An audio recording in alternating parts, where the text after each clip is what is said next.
How about the industry? When you think about how much things have changed, how has it changed since you first got involved? And more importantly, like where do you see things heading in the future? Great question. As far as pro goes, we just did a SEMA News article that just came out a couple days ago that we talk about this. Our side is constantly evolving, right? Pro evolves as trends evolve, whether it's what's in style. Is it overlanding? Is it Landau roofs? Is it wire rims? What is it? It's It not changes Landau with, roofs. yeah, I know. Not exactly. Right. So our side evolves is that Josh is doing a lot of lifts, wheels, and tires. He's doing fleet. He's doing PPF. So our guys have to just change with how the industry trends are changing. Welcome to the Ride and Style Podcast, your turbocharged pit stop for automotive restyling. Buckle up with Jesse and Josh.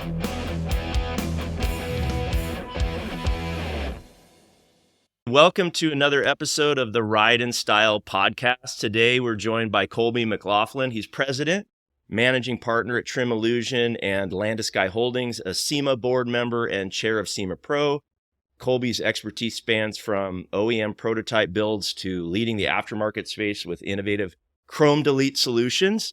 I would say it sounds like he's a true enthusiast, both in business and in personal life, where he enjoys outdoor adventures and apparently Caribbean getaways as well. Oh, what a rock Absolutely. star. What a rock star. I know, right? Well, one correction, and maybe this is foreseeing the future. Okay. I'm not on the board. I am on the PAC board and SEMA Pro, but thank you for the kind words. I appreciate Well, that. so eventually you will be on the board. So Sure. we're the ones that are trying to push your campaign. Perfect. So, I appreciate that. That. Awesome. Awesome. Absolutely. Cool. Well, it's awesome to have Colby on because, Colby and I worked real well together and really closely over the last, 3 or 4 or 5 years. Colby has really aged a lot in this last 4 or 5 years. He used to be the young guy and with the other energy, and now he's got all this experience and wisdom. And so it's really showing up in his beard, I feel. Yeah, Cracker Barrel dinner at 4 p.m. and bed right after. So I'm there. I'm right there with you That's now. why we had to push this up, just because he goes to bed so early. So, no. My wife would agree. Listen, Jesse, if you don't know a lot about Colby, Colby is, relatively young in this business, even though he's been around for a while, but he's hit the ground running, man. I mean, he's doing everything, volunteering here and doing this for SEMA and for, a lot of it. He has a lot of people with his company that he helps out. So, it's awesome to have him on, but the reason why we wanted to have him on is because he's the current chair of SEMA Pro, the Professional Restylers Organization. And he does work with other SEMA organizations. We'll touch on that. But, we really wanted to kind of tap his brain to find out, because he's at the forefront of leading this restyling organization and the members of where we're going. So maybe we start there, Jesse. Let's find out from this genius prodigy of, so many people, where are you taking the Professional Restylers Organization?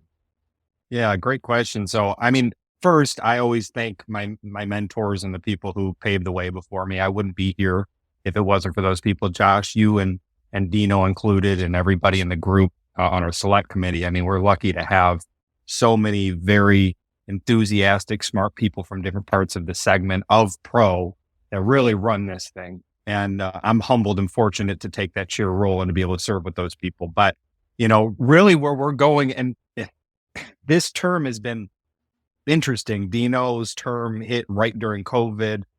Everything changed. Your chair came in right after COVID, and now dealers are evolving in their selling process. Now, with my chair term, we've got, the UAW strikes and inflation and the buying process of vehicles is changing. The way dealers present vehicles are changing. It really, really hits our segment in an interesting way. And even talking to Kevin Gillis, who's our chair elect, he says in all the years in the business is he doesn't remember ever interest rates being a thing, a hitch from somebody buying a vehicle. And because we went from COVID to where people were just, anybody could borrow at 0%. Now the bank's, book of business is so risky, people even in the 700-800s are having a hard time getting bought. So it's just an odd time right now to be chair, but I'm excited. I think we've got some really exciting things going on. was there any excuses in No, I there you didn't- felt, Jesse, or do you feel like, I mean, I feel like he set it up like, listen, this may not work out great, so if this all happens, it's not because of me. But I don't know. Yeah, you What gotta was your set. Jesse? What was your I take thought it was on a that? really diplomatic and political answer. I like Okay. it. I appreciate good diplomacy. So that was great. Okay. Well, he's the diplomat. In fact, that might be his new nickname. The diplomat. Diplomat. The Don't diplomat. do it. Yeah. Oh, Colby, that's I, funny. if you don't mind, let's go back a little bit. And I would love if you could describe your background and journey before and into the auto restyling industry and how'd you get started with it? So I love a good story. If you could go back and tell me, what happened before and what built into that and what were you doing in the early years? Yeah, great question. I've always been one that I feel like I was in the right place, right time. I mean, I'm not so humble to say that I didn't put in the work to get there, but a lot of my career has been timing. I was in middle college. If for people who may not have middle colleges, basically the state will come and say, hey, we're going to give away technical degrees. We'll do you an advanced high school and then you'll go into college. We'll give you credits and to go into a technical field. So I come from a very blue collar family. I got accepted. I was a sophomore in high school. So you leave high school and then you go into the college campus with different teachers. And they basically give you the last 2 years of high school in about 2 semesters. And so it was really advanced on that, a lot of time. And then I get into the college courses, right? And I have to choose what I want to go down. I love cars. I've always loved cars. My dad loved cars. It was always on TV when I was a kid, catalogs, magazines, everything. And so I wanted to get into automotive. My parents said, no way, we don't want a gearhead. We need you to be the white collar now, right? So they put me in business management and I hated it. I hated everything about it. And Washtenaw Technical Community College at that time was doing custom cars and concepts program. So it's basically an advanced of the collision side of things where they're working on custom cars. And I go in there and there's motorcycles and lower vehicles on air ride suspension and hot rods. And I was like, oh my God, this is it. And it was really cool. I get into the collision side. I push through that, get into the advanced side of things. And they had just started, we were in the backyard of the big three, right? We're in Southeast Michigan. So we've got Detroit right there. We've got all the OEMs. And GM Performance Parts comes to the college and says, hey, we're releasing our new 572 crate motor. We want you guys to build a Chevelle. It was a 70 Chevelle. And we want you to put the 572 in it. It's going to be on the catalog. We're going to do an episode of Rides on TLC, which I didn't disclose until Josh found it because it was blonde highlights, slicked back, a creepy mustache, the shell necklace. So I don't tell many people about it, but now that it's out, it doesn't matter. I have the pictures. Awesome. Jesse. I have the picture. The frosted tips We're going to make that the cover of this episode. It'll be so cool. Yes, there you go. Yes. Boy band 100%. Backstreet Boys McLaughlin. Yeah, exactly. The diplomat. So the diplomat. So we built this 70 Chevelle. It was awesome. Like I said, we got a episode on Rides, which was at the same time as overhauling. And it was on the Hot Rod Power Tour. They sent us out to SEMA, and this is 2005.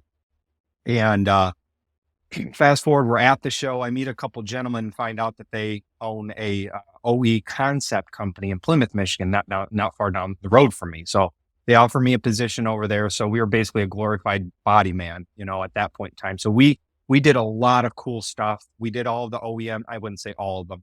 We did a lot of the OEM releases that would be at the Detroit Auto Show. At that time, Detroit was at the front end of the North American International Auto Show. So this is where Lincoln, Ford, the black tie events, this is where all the OEMs were releasing their new models or the concepts of those. So we built the Chevy Volt, the Ford Super Chief, that was on Time Magazine. This was an enormous truck. It was actually, if I remember correctly, the most expensive concept vehicle that Ford ever built. It was enormous. If you search Ford Super Chief, you'll find it. And it was Lincoln awesome. MK. Awesome. It's so crazy the amount of detail and money that the OEMs used to put into concepts. I mean, there was something exciting about releasing these vehicles. And part of we can talk about, what the group's idea for the new car show was to inject that enthusiasm into the consumer side of things, because I seen pictures of Detroit Auto Show this year and it was a fraction of what it used to be. I mean, this was the big event in Detroit. People would come in from all around the world. So I worked on that. And then in the off season, when it wasn't show car season, we would build hot rods. We had built a lot of SEMA builds for the US ski team. We did some with Funkmaster Flex. Yeah, we did a lot of vehicles there. It was interesting, but we were one of only 3 companies in the world that could do everything on a concept vehicle Wow. outside the glass. So Ford would send us the CAD scans. We would build these huge armaments with foam, take a 5-axis mill, take them down. We would clay model the vehicles. And then at that time, it would be we would just make this huge fiberglass, real size body, right? And then we would put it on a subframe. And one of my favorite ones we built, and this is kind of a cool story.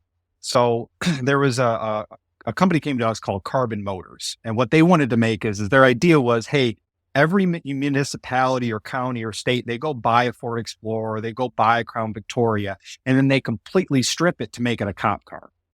So why don't we make our own cop car? And then, a city can come in and say, hey, here's our logo.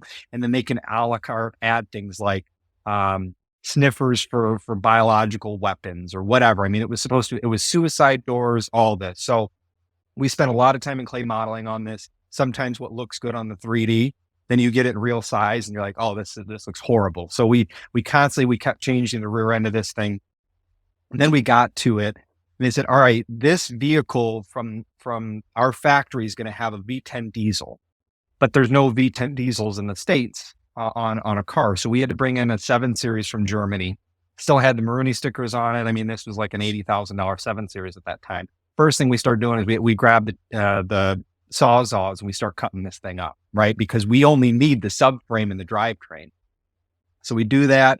We put the body on it, and it was really cool. I mean, like I said, it was suicide doors. It was totally custom. We did a few different color variations on it. But after that vehicle was released, I got a call from one of my buddies, come from the video game age. And he says, you won't believe what I'm staring at on Need for Speed. He says, that Carbon Motors car you painted is one of the special unlocks for the police cars. So it was super cool. Unfortunately, things didn't work out with that company. Ended up going bankrupt and they sold the concept. But if you search for the Carbon Motors E7 concept vehicle, that's it. And it was so cool to work with. Yeah, it was cool. So you're basically saying you like cars. Is that kind of what I'm hearing here? That I do. I mean, so I real quick before Jesse gets into another question, why do you like cars? And then your next love is deep sea diving. How do those even go together? Like, did you one day get in a boat or a car, drive off a cliff? All of a sudden you're at the bottom of some ocean. You're like, oh, this is kind of cool. Maybe I should check this out too. Well, how did you get into deep sea diving? Actually, diving is something my dad always had aquariums, saltwater aquariums. I've had aquariums. There's something just fascinating about the deep sea. I mean, it's so unexplored. And I will tell you, people who know me, I'm a pretty energetic person. And I don't take time to slow down. I don't meditate. I don't do any of that. And diving is the one thing, it forces you to focus on your breath. And it's deafeningly quiet. Like you're just down there and you just hear bubbles and it's just under the water is so cool. I love it. It's relaxing until you get caught in a current and you're getting hit off rocks. So that's probably one of my least exciting things about diving. But cars were just, my dad was a huge gearhead. He had a 67 Camaro growing up.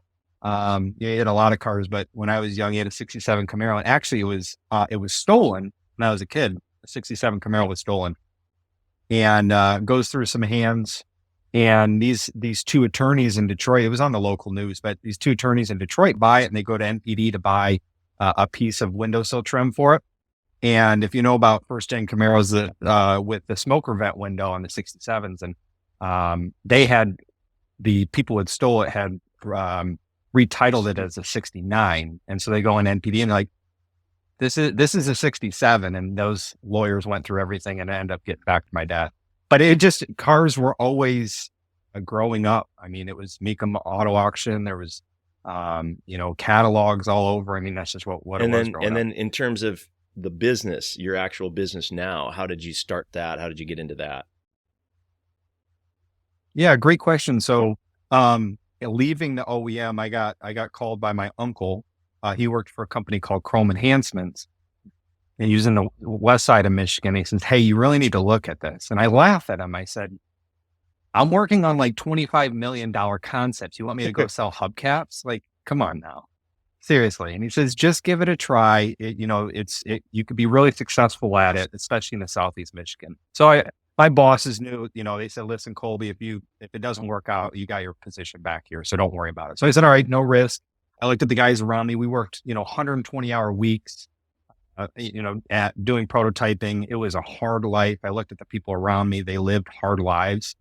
There were no soft deadlines for the Detroit Auto Show, right? So I said, "All right, this is a no risk thing. I'll jump in." Had really good success with it in Southeast Michigan, and Chrome Enhancements was a big customer of Trim Illusion at that time. And so, I got to know Najee throughout the years. And I loved his enthusiasm, his thought process. He's an entrepreneur by heart. And, he came to me and said, "Hey, do you want to come run this? I need help. I want to focus on the manufacturing side, but the day-to-day stuff, I don't want to get involved in." So here we are. That was almost that was a little over 5 years ago. Hey, that's awesome. Can you share some of the biggest challenges that you faced in the industry and how you've overcome them? I'm sure you've seen a lot of challenges and a lot of bumpy stuff. Yeah, there are a lot of challenges. Especially on the manufacturing side, you want to be first to market, but then you need to make sure the product's right. So how you balance that. If anybody knows Najee, let's do it and let's do it now.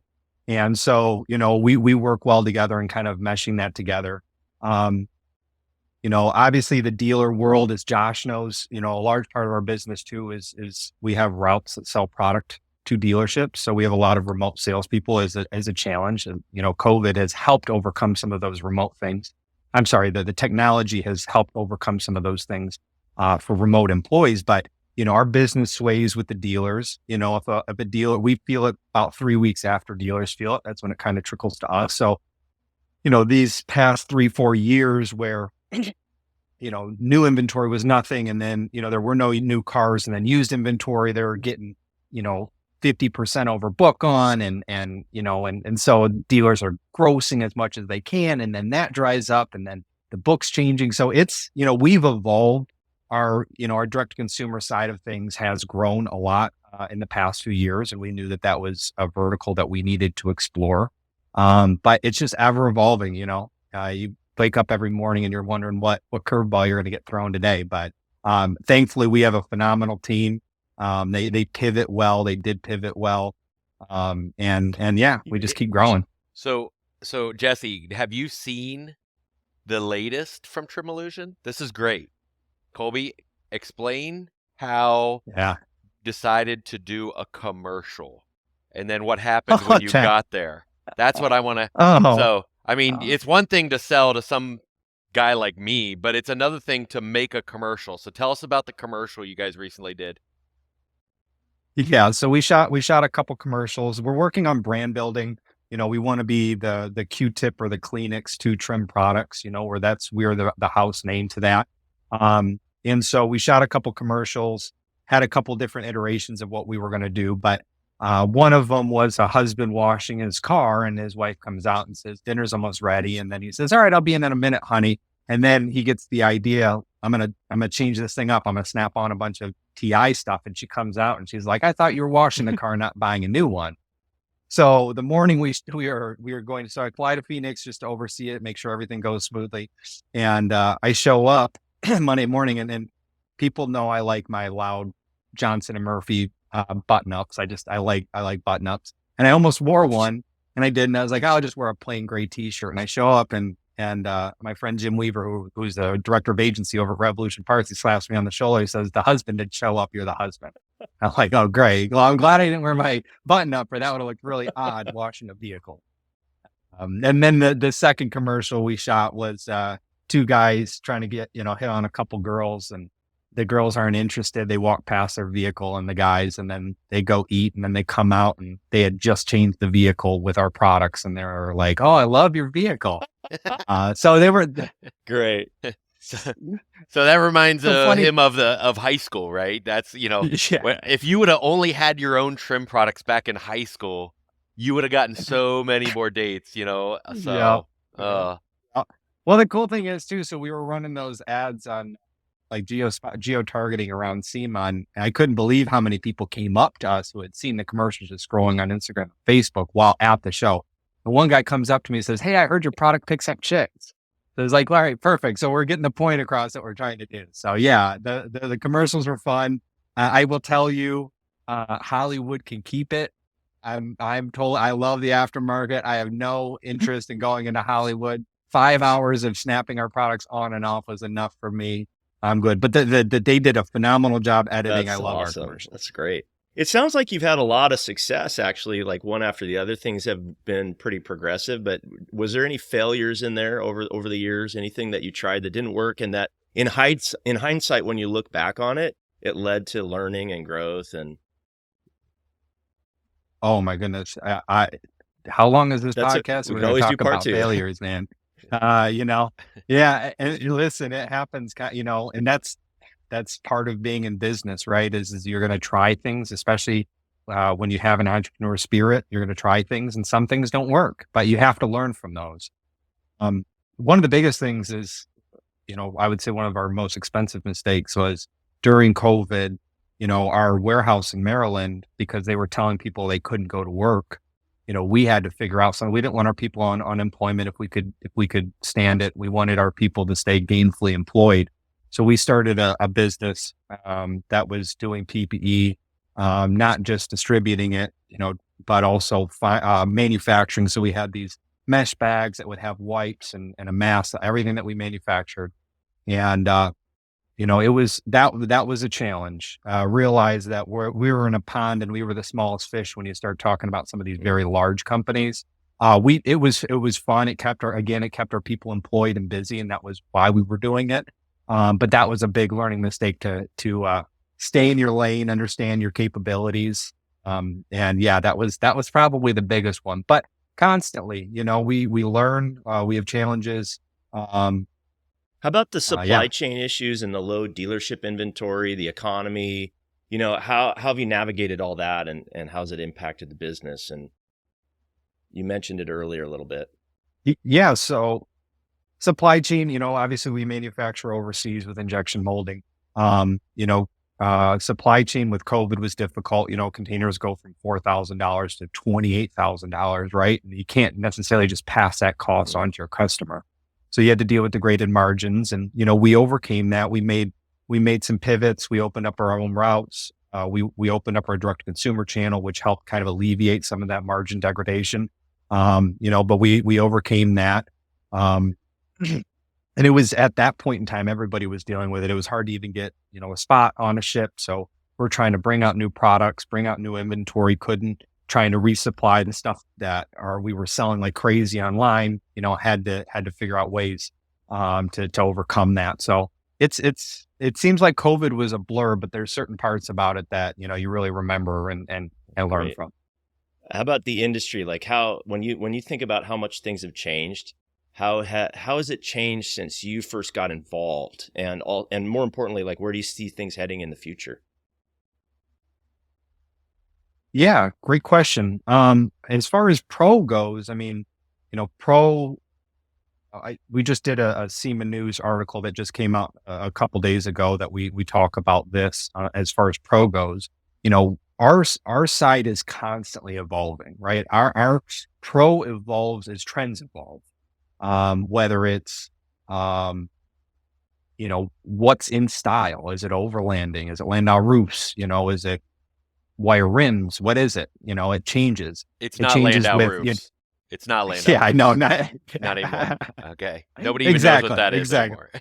Exactly. Right. So our side evolves is that, Josh is doing a lot of lifts, wheels, and tires. He's doing fleet. He's doing PPF. So our guys have to just change with how the industry trends are changing. We have to get creative, whether it's EV, whether it's, mandates in Georgia, there's a lifted truck mandate. They can't lift a truck over there. Right. So Georgia restylers, okay, well then, if that's 20% of your business, well, we got to find that other 20% somewhere else. Right. So it's just constantly evolving as legislation evolves, as trends evolve. as consumer demand evolves. Well, where our do you group think it's evolves. going? Like, I know you don't have a crystal ball, but if you had to like make some predictions. Sure. I think EV, I think a lot of us foreseen EV it's not sustainable. Whether you want to talk about the rare earth mining across, overseas, it's not sustainable. Our infrastructure is not sustainable. The amount of, travel people have to do, if you're talking about inner city, all that. So I think we're going to see some evolution or iterations of what the powertrain thing sees. And that's really what we're doing on the pack side is, just making sure that people know that there's other, what am I trying to say? What we're trying to do is educate people that there are other solutions out there, even fuel alternatives, not just EV doesn't have to be the only one, and let the marketplace decide.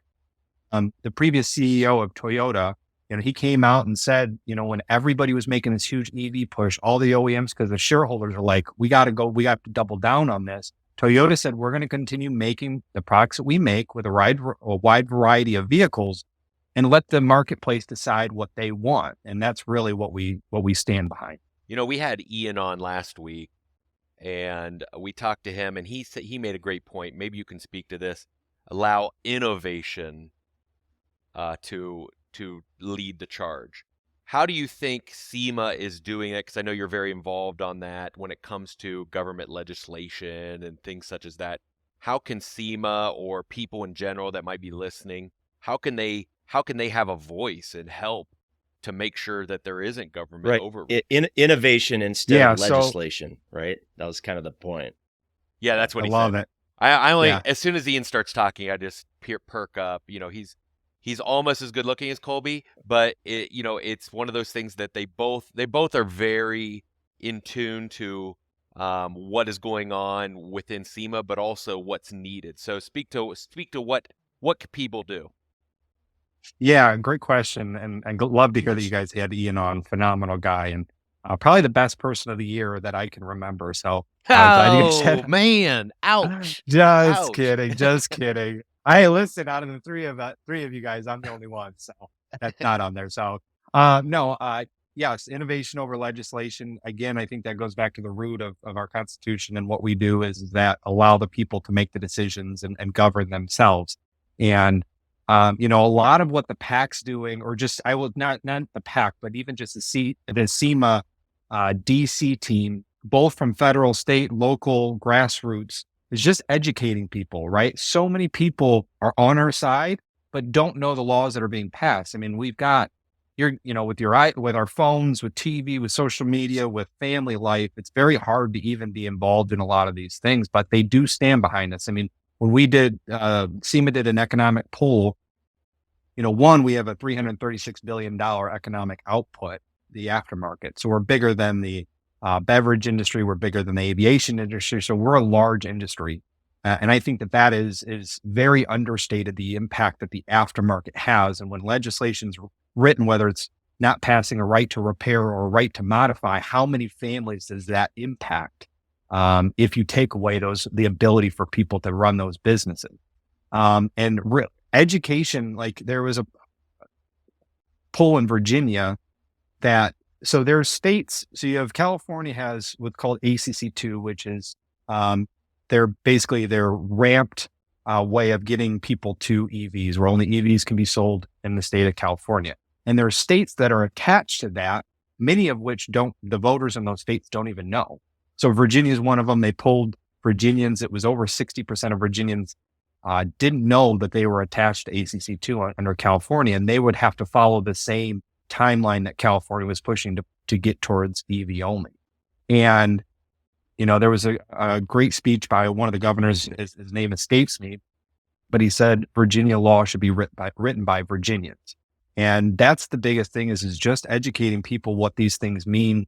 When we talk about EVs, you're not going to the fuel pump, but look at all the emissions that are coming from China and the Congo in order to get those lithium batteries. What's the recycling process after that? When you've got thousands of little lithium batteries in an epoxy, right? How are we going to recycle these after that? So there's so many different things that we're not ready for, and we shouldn't be pushing legislation like that. And instead, like Ian said, encourage people to innovate, encourage people to be entrepreneurs, get the youth involved and say, we need better emissions on our vehicles. How do we do it?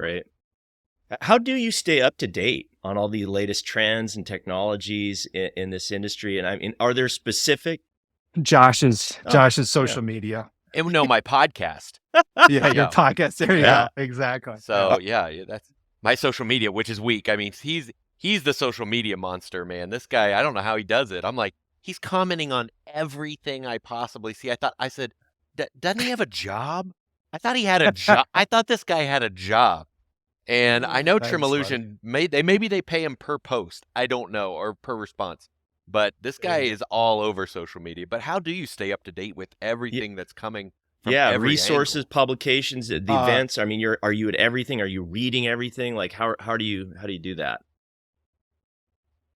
Great question. I try to stay up to date on as much stuff, whether it's I get emails from either SEMA Action Network, which is a free email you can sign up for that they'll notify you, hey, this is passing in this area. It's just everything as far as the political legislation goes. And you can even have easy ways of being able to send your lawmakers a note. All you have to do is put your name and where you live, and they'll automatically send. So that's a huge push for us to make sure that we're having constituents in those areas telling lawmakers that they agree or don't agree with something.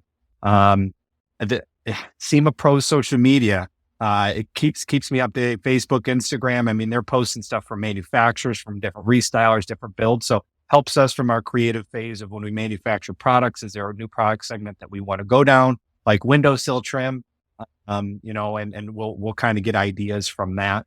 Those are the big ones. Shop Magazine's a phenomenal magazine, and e-news article to stay up to date. Aftermarket news, SEMA news. There's reading all a lot of emails. I'll browse. Well, his wife Lauren reads it to him. There you go. That's how he goes to sleep every night. But I think we would be remiss if we didn't talk a little bit about the new products that TI has coming out, that people that has you excited, that maybe shops can be excited, or just customers at large. Talk to us a little bit about the new stuff that you have coming out that's got you excited. Yeah, a great question. Thank you. I appreciate the opportunity. We are so excited about our windowsill trim overlays. We've been asked for years to make these. We finally got the technology and process behind it. So one of the pain points of chrome deletes is the windowsill trim, that chrome trim that goes around your windows, because wrap doesn't, you've got two pieces of rubber on each side of it that breathe. So even if you get wrap underneath it, it may push up, it may peel, and will rarely last longer than a year. Currently, shops either paint it, Jesse. They'll take them off, and they have to. It's laborious to take all that off, paint it, put it all back on. Very expensive. Or you'll take some wrap film and just put over top of it, but that's even kind of a pain and doesn't look as good. So Colby and his team came up with the best solution. It's a piece that sticks right over top of it. It looks amazing. Yeah, thank you. I appreciate that. Yeah, this is a new segment that we're going to be going down. We've got 30 molds in process. We have some in stock now, but it's literally it's same as our other product, clean, adhesion promoter, peel the tape, the adhesive, the two-sided adhesive, and stick it on. And, even for hail damage, you can't PDR hail damage on windowsill trim. You have to replace it. So this is a good option. Or if it's just corroding, it's a really good option to, it's a better solution. We look at Trim Illusion, as a trim company, but we are a chrome delete solution for these people that are doing chrome deletes a lot. Since we're on this, we've gotten off of the big macro stuff with SEMA and we're focused on your business. Let's stay there for a minute. Tell us more, like, what makes your business unique in the industry and what sets you apart from other companies? Yeah, great question. So, our go-to-market strategy is very aggressive. I mean, usually if Najee handles all manufacturing, if he gets the idea of it, we're probably going to have it in stock in 90 to 120 days from thought process to getting that done. So that's important to us because we know guys like Josh, they're working on new vehicles. So if there's a refresh on a vehicle, we need to get product so that he is able to do those chrome deletes.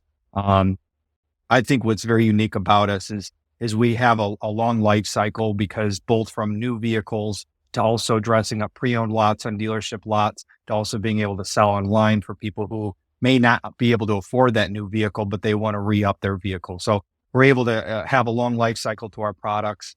And for restylers, it's really good margin because they're able to replace their labor. So again, we're a solution where these guys are sitting there, spending 5-6 hours wrapping. They can take our products and be done in 15 to 20 minutes. So we're able to help them increase that vehicle turn, reduce warranties. And so we're very unique like that, and that we also touch all In spots that of the world, business. is there any particular memorable project or special project or anything interesting that comes to mind, or like a case study you've got, or a restyler you helped with with something like that? I mean, the reaction at SEMA this year, I'm an excited person. I love what I do. I'm a happy guy. I love the people around me and our team. I'm always excited about our products, right? But it's the day to day, right? Like we sell our products, and it's at SEMA, seeing people come up. So this year we had a Tahoe door, so that we could show the products actually on the vehicle and the solutions we have. And we're in the middle of all wrapping exhibitors, right? And then on our sign it says, "Don't wrap it, snap it." Nice. So we're kind of the purple cow in the area, in the middle of all the wrapping companies. And our door handles was Najee's first patent and his brainchild, which the traditional door handles, you think of the chrome door handles, you stick it on and it's got a hard edge and you can see paint and all that, and you can tell it's an overlay. Ours wrap around. And so it's always cool to have people come into the booth and have them snap it on, because the look on their face, like, oh my God, this is amazing. This is going to save me so much time. And same thing with the windowsill trim. So really that's the exciting part for me, as stressful it is leading up to it, and the investment of exhibiting at SEMA, seeing people's reaction to our products. It's just a good reminder that what we do is cool. We have great products, and just, kind of That's reignites great. that excitement. When I interviewed Josh, when we got started, he had a lot of bizarre and funny stories. And so now I get this idea, I guess you probably do too. Everybody does. So what's the funniest or most bizarre or strangest thing that's happened to you in your business? Oh man. I don't know. Well, I'll tell this one. I'm not worried about it, but when we were doing this, goes back to my prototyping days. I got two stories for you. Going back to my prototyping days, we were doing the Lincoln MKZ concept. So this was a full glass roof, beautiful ruby red car, right? And we are in the 11th hour. I mean, everything is completely custom on this car, one off, everything. Was it going to the Detroit Auto Show? It was, yeah. It was a ruby red one. This car was gorgeous. So we had to send it off for the photo shoot the next day. This was leading right up into the Detroit Auto Show, and it was going to a photo shoot the next day. And it's 2:30 in the morning. Again, we would work 110-hour weeks. I had a toothbrush there. I had a sleeping bag there. We worked a lot of hours. And it's 2:30 in the morning. The car is done. There's probably 30 of us right here standing next to it. There's a camera up that Ford used to take a picture every 5 minutes, so that they would have kind of like a progress Time lapse, for the time team. lapse type of thing. And yeah, exactly. So we go to start it up, and I don't remember if it was how it was engineered or how it was assembled, but basically the gas pedal and the brake pedal were beautiful polished aluminum. I mean, it's all meant for looks. So they start up the car, and when you push on the brake pedal, I don't know how somebody didn't catch this, it also pushed the gas pedal. So we're all standing around it. He puts his foot on the brake to start it up, puts it in reverse, and the wheels start spinning because it's braking and gassing at the same time. And so the car is sitting right here. Behind it to the left was a booth with a SEMA build that was done. We were wet sanding and buffing it. Behind it to the right was a garage door, and in the middle was a pole. And it starts burning out and runs back and hits this pole. The whole back, I mean, this thing's a tank. It's complete fiberglass. The whole back end gets just completely demolished, and it's getting picked up in 5 hours to go Photoshop.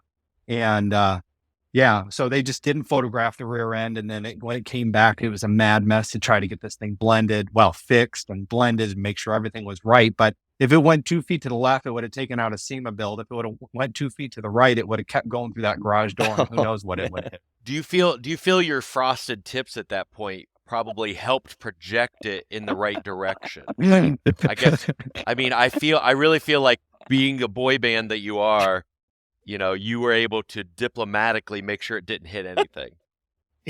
Good one. Good one. Good one. What's your other story? Yeah. I want to hear your other story. This isn't as long of a story. So I first moved down to Alabama, and again, I'm working for Chrome Enhancement. So I'm at this Nissan dealer, and I'm what they call wheel skin. So they're wheel cladding that gets snapped onto an alloy wheel. So the alloy wheel now looks like a premium chrome wheel. So I'm knocking it out. I'd only been in Alabama for maybe 3 weeks at this point in time. And I'm on the ground popping it on, and I see this big shadow just like next to me. And I look back, and it's this big Southern boy, and he's in overalls, no shirt on underneath. And he's kind of rubbing it, and he's looking at me. And he says, "Are those real chrome or fake chrome?" I said, "They're triple chrome." I said, "They're triple chrome plated ABS." He's like, "What do you mean?" I said, "They're fake chrome." He's like, "Ha, you tickle my belly, boy." And I was like, I got to get out of here. So being from Michigan, and then you go down to Alabama, yeah, that's, a Detroit boy all of a sudden found himself in Alabama. He may have liked my frosted tips. I don't know, but I've never had another grown man tell me I tickled his belly. And that's about the only time I wanted to. Well, I tell you, Colby has been one of those manufacturers, Jesse, that, he really understands his customer, because he actually still goes out to some local car dealers and works it. So he understands that part of the business. A lot of manufacturers say, "Oh, well, I get restyling. I know what you guys are up against." No, they don't. They really don't. And unless they work it. So Colby's one of those true manufacturers that does understand, and he knows how to help. So their company does as much help for restylers and shops and installers than almost any other manufacturer I know. So kudos to them and their great products and where they're going, and then also his leadership on Pro. So it's real good excitement for the next couple years. Speaking of which, how do you approach marketing for your business? What strategies have been most successful? We heard that you did a TV commercial, or you did a commercial, and you're also doing some direct, networking and whatnot. How do you guys approach marketing? Yeah, it's specific on each segment, right? We have 3 different sides of our business. We have the B2B, like when we're dealing with Josh's team. We've got our direct to dealer, which is our routes and specific routes where we don't have wholesale customers. We'll put routes. And then our e-commerce. So, it varies. B2B, we're a solution to Chrome Delete. E-com maybe DIY. Direct to dealer maybe, hey, we can either on the news side give you some hard ads, right? The FTC is cracking down on these soft ads, whether it's dealers marking up lending or Gap or nitrogen tires. So this gives the dealers the opportunity on the news side to put an addendum with hard ads.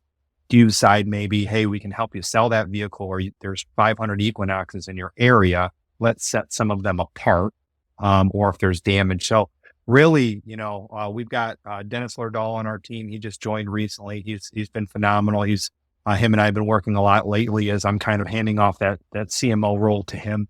Where he can focus on that.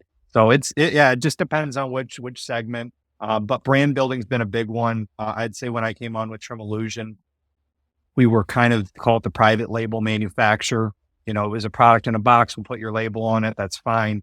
But we knew that what we had was something special, and we wanted a name behind it. What about strategic partnerships? Have you had any of those that significantly benefited your business? Whether that's on, other manufacturers, restylers, or anything like that?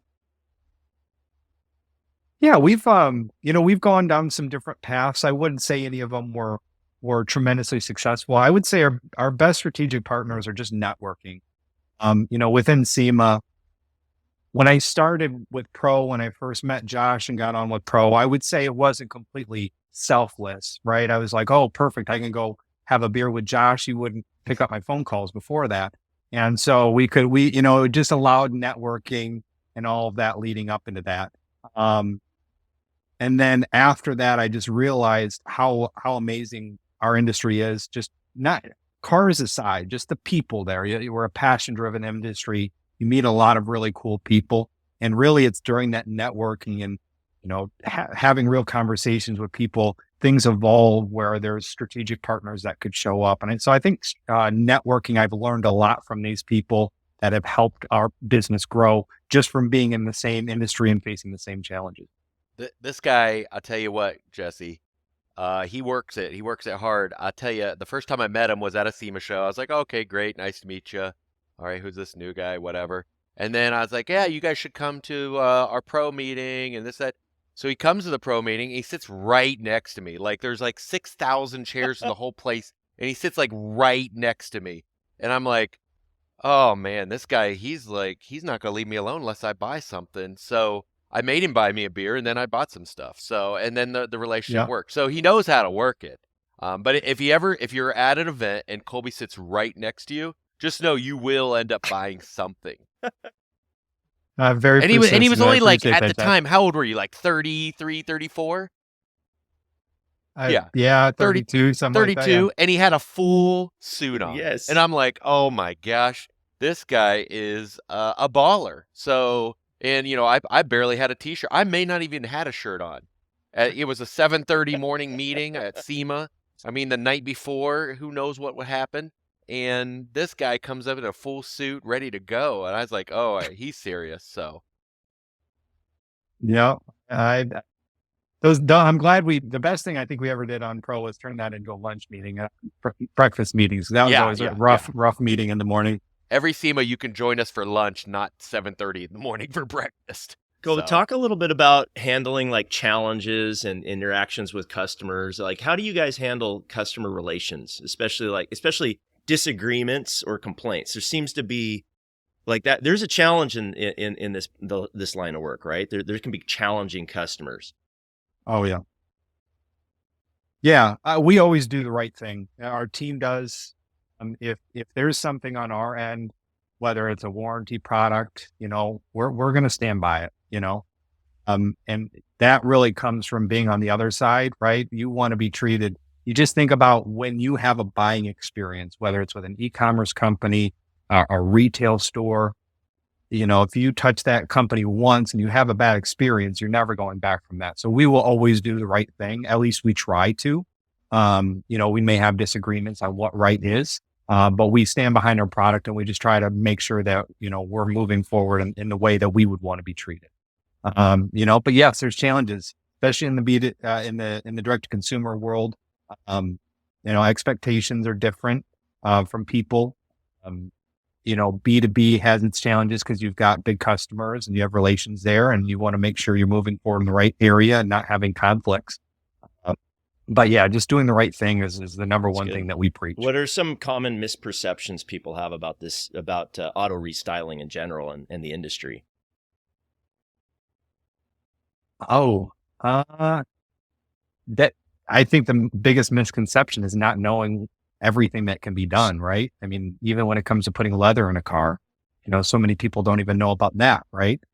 They think they have to buy it factory, or that aftermarket is lesser than OEM, and in some instances, sure, that's the case, but there's a lot of manufacturers out there that are pushing the envelope that I would say are OEM or better, and at a more affordable rate. So the biggest thing that we're trying to do within Pro, and hence why we've put such a focus on social media, is consumer awareness, letting people know, getting people excited about they want to put a sound system in their car, they want to put PPF to protect their paint for long term. Just letting them know that they can do those things, and what's out there and give ideas is why we do what we do. How do you even manage work-life balance? It's so demanding. It sounds like you're going a million miles an hour and you got a lot of stuff going on. Yeah. I have a supportive wife, as Josh had mentioned earlier. That's definitely one of them.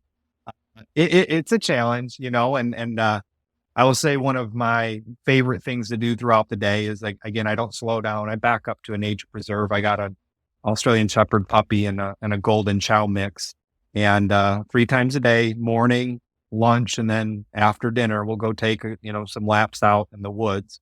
And outside of this morning, they're generally it's relaxing. It forces me to get out from in front of the computer or off my phone, even just for 15, 20 minutes. That's really where I get a lot of my balance at throughout the day. The other thing I wanted to know your thoughts on, if you could give advice and maybe some forward thinking. A lot of the people listening to this are, restylers, and we maybe some manufacturers are on here too. And there's so many little shops. I keep running into little shops like I just talked to a young company just getting started, and all they do is PPF. They just got started. A couple guys in a shop, and vehicle wrap companies and all these. So, what advice would you give for somebody just starting in restyling? Maybe if they want to carry your product, for example. Yeah, if they want to carry our product, they can go to reach out to us. Trimillusion.com is our consumer site. TIdistributors.com is our wholesale distributor site. But if your first restyling shops, and we say it till we're blue in the face, but it's because it's real, is get involved with Pro, reach out to somebody like Josh, myself, Kevin, anybody on the select committee. There is a tremendous amount of experience that comes from that group that I still continually learn from a daily basis, how the industry's evolved. Some things people are winning on that you may not be aware of, right? There may be opportunities that we're walking past on a daily basis. And the networking behind being with Pro is so incredible. And we've heard it time and time again when people, find out about what Pro's doing, and they start talking to some of the select committee members, and they start learning how, and they go back to their shop and like, hey guys, we got to do this different. We got to do this different. We have to start selling this. And it's money to their bottom line. So, to me, that's the biggest thing is if you're not in a 20 group, the networking within Pro is phenomenal. But what about okay, so if you own a business, join Pro or come to SEMA, come to the SEMA show, get involved, become a SEMA member, an individual member. There's a lot of that kind of stuff. But what if you're, let's say, around 18, 19 years old, you've got frosted tips, you really enjoy boy band music, and you love vehicles? How can you, and you want to do something in the automotive industry? No, what do you say to those young people? Because this industry, we're getting older. What would you say to those young people if they want to get involved or want to get a job? Especially if they have frosted tips. Yeah, frosted especially. tips. It's probably going to make a comeback. Well, those frosted tips, they're probably all going to work for Trim Illusion, but what just in general, guys and girls out there, young kids that don't know what they want to do, college is not an option because it's sometimes, in my opinion, overrated. You get $300,000 worth of college debt and now you don't have a job. But if they're car enthusiasts, where can they go? What can they do? Yeah, so SEMA has a jobs portal where people can post jobs. But if you go, the nice thing about anything in the technical field is there's, again, you don't need huge debt. A lot of states, like the state of Michigan, where I'm from, I got 90 credits at Washtenaw for free. Well, paid for by the state and the taxpayers. That I now paid taxes in Alabama for. But there's a lot of shops out there that are looking for work. And the nice thing is if you get if you start on with a good shop, there's a great chance of you being able to work your way up through that shop very quickly, where you could be running that shop, right? Because like you said, a lot of our restylers call it, they're not aging out yet, but it's within the next 5 to 10 years. So you very well could take that on and have a very successful business for yourself.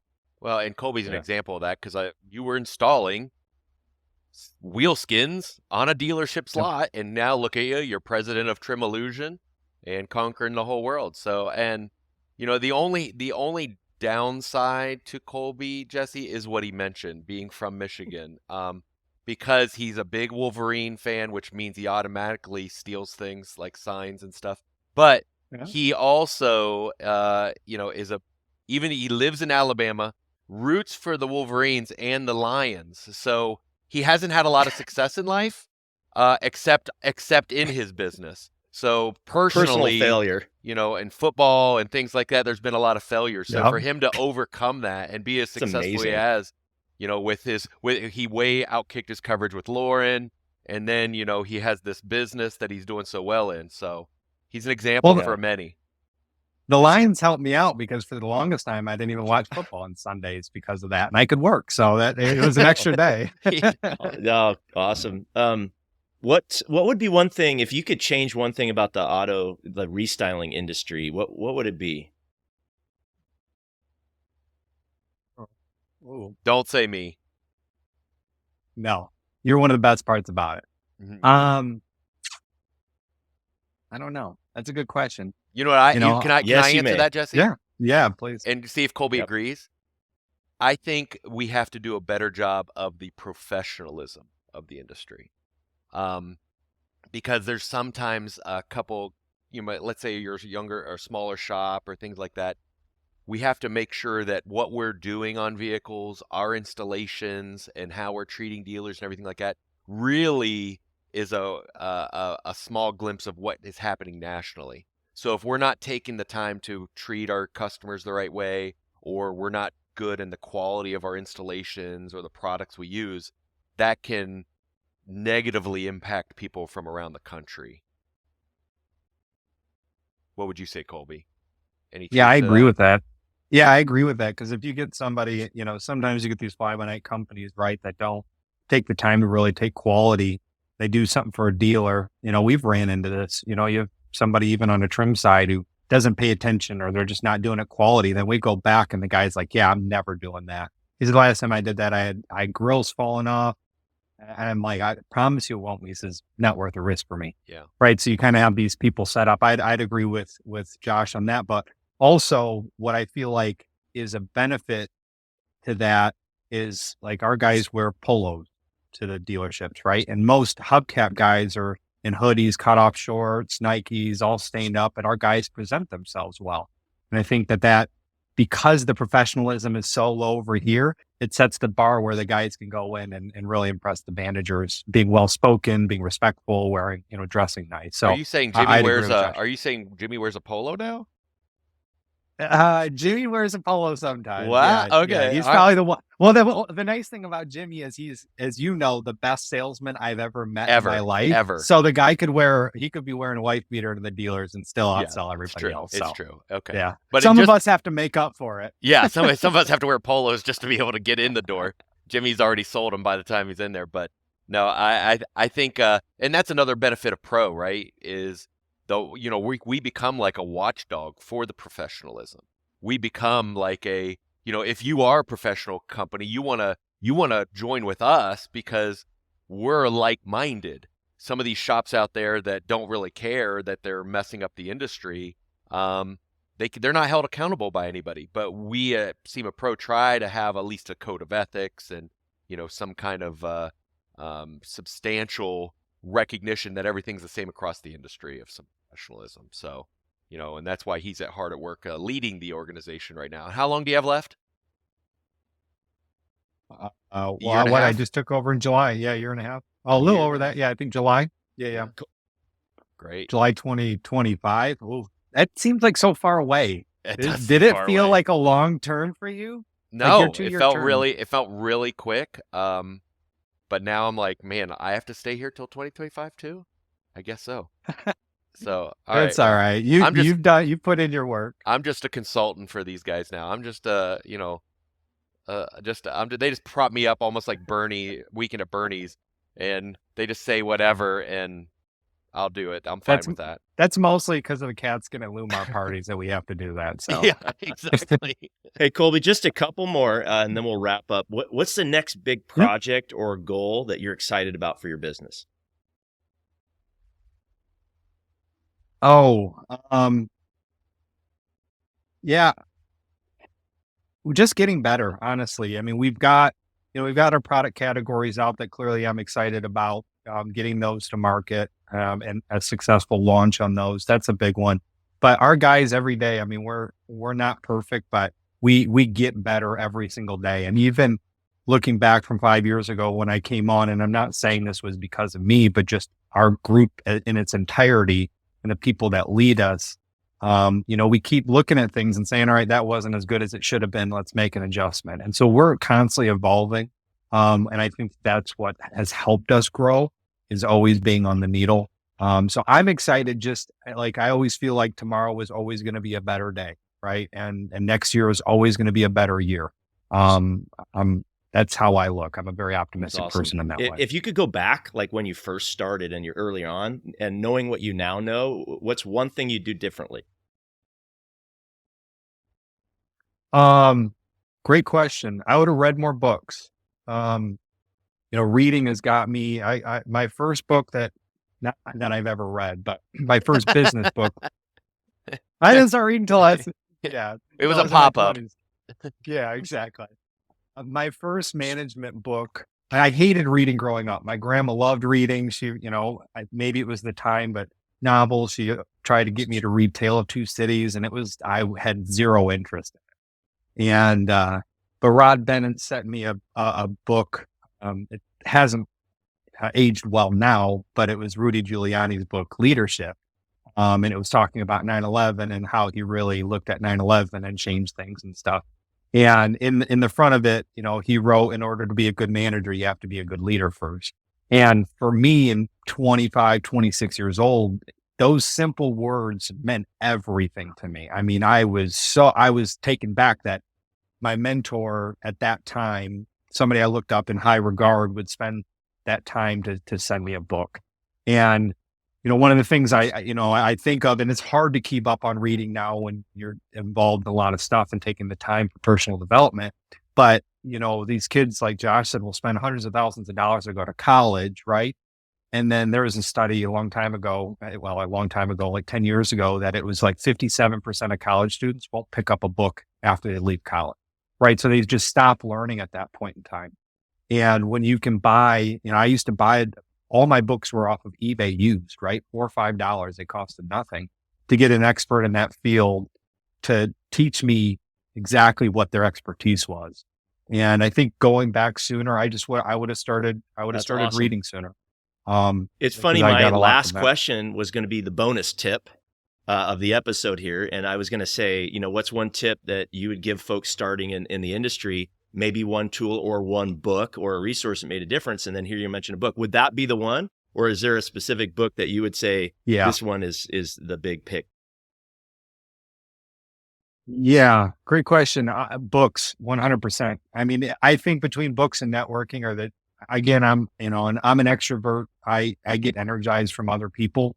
I enjoy that. But books, to me, Extreme Ownership was probably one of the most impactful.